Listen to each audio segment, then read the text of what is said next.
Breaking: Wike secures major breakthrough as court adjourns suit filed by 26 Rivers State lawmakers against PDP and INEC to January 2024.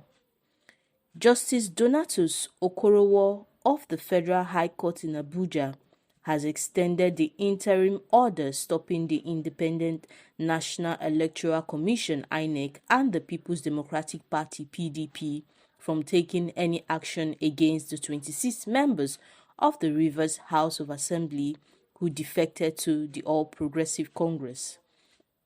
Justice Okorowo extended the order following an application by counsel for the lawmaker Steve Adehin, who appeared for the Rivers State House of Assembly members.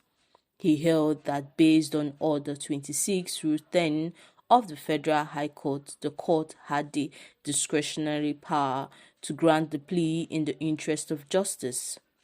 The judge held that he was persuaded by the reasons given by counsel for the lawmakers that granting the order would be better in the interest of justice. Justice Okorowo subsequently adjourned the matter to January 24 for hearing. He had on December 15 granted the ex parte motion filed by the 26 lawmakers who dumped PDP for APC. The court had restrained INEC from conducting fresh elections to fill seats of 26 assembly members. It also restrained INEC, PDP, and the House of Assembly from declaring their seats vacant and withdrawing their respective certificate of returns pending the hearing and determination of the motion on notice. Nigeria is indeed a land of the unexpected. With the rascality that is so common among the ruling elite, the citizens have come to take anything that happens in the political space as part of the game of politics, where the rules are unimaginably elastic and shame is a scarce commodity. When the crisis brewing in the nation's treasury trove, Rivers State, came into the open, most political analysts were ready to dismiss it as one involving a recalcitrant godson and his unforgiving godfather.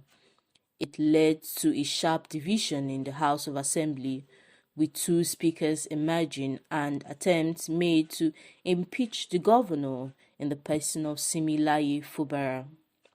Eventually, 27 of the members of that legislature, all of the People's Democratic Party (PDP), cross-carpeted to the All Progressive Congress (APC).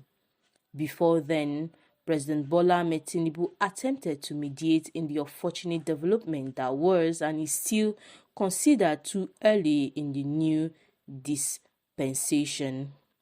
That didn't seem to have helped much. Matters came to a head when the House of Assembly was reported to have been razed. Observers began to demand explanations as to how the fight got to that point. Now, to compound issues, the government has moved in 10 bulldozers to completely level it down. The reasons proffered by the government for this bizarre development was that due to the fire that gutted the complex and destroyed the properties worth millions of naira, the facility was rendered unfit for legislation. It further went on to say that it has already provided an alternative place for the lawmakers to carry on their affairs pending the rebuilding of the complex. Meanwhile, Governor Fubara presented the 800 billion naira 2024 budget estimates to his faction of the legislature at the government house the same moment the demolition exercise was carried out. We are worried at the prospect of the convergence of the legislature and the executive and its implications for the fabled checks and balances that drive the democratic process. Also, we are concerned that the legislature, being the bulwark of political activities in any true democracy, what is happening in Rivers State and the dimensions the state government under Fubara is taking it, leaves much to be desired. That arm of government is the seat of true representatives of the people where laws are made that drive good governance. We recall that in the United States of America, from where Nigeria borrowed its version of presidential system of democracy, a former president, Donald Trump, is fighting to save what is left of his political career because his supporters dare to, as alleged, desecrate the Capitol that houses the Congress, the seat of lawmakers. In the case of Nigeria, no one cares. It happened in Imo State. The governor, not Hope Uzodinma, to stave off unfavorable activities by the House, removed the roof on the pretext that he wanted to renovate the place. This crisis, as perceived by discerning minds, also casts a stark light on the broader political landscape in Nigeria, a country with a history punctuated by political instability and conflict. Power struggles often steer the nation towards violence and disruptions, reminding the nation of the fragility of its democracy and the dire need for robust institutions and effective governance. Sadly, as usual, in our opinion, the people are divided along socio-ethnic lines as if that is the real issue. The people must refuse to be fooled. This is about power play and who decides on who gets the biggest share of the cake. But it is important to remind the scheming politicians that the people gave them a mandate, akin to a sacred trust. We urge them not to betray it.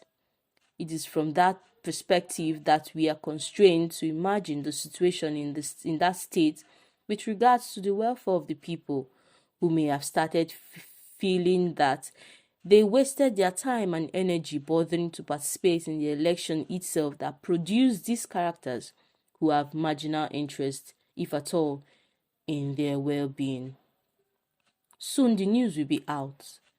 A homogeneous amount will be announced as the sum to be spent on rebuilding the house, with all the sleaze embedded in it.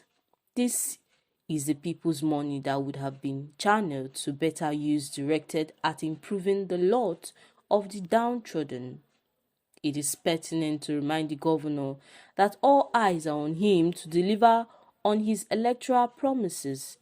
Dividing the members of the House, allegedly instigating the fire incident and now completely bulldozing it, will not be sufficient excuses for failure to live up to the expectations of the people bogged down already by other socio-economic factors that are becoming unbearable. Governor Fubara and him alone will take the flak for failure when the day of judgment comes.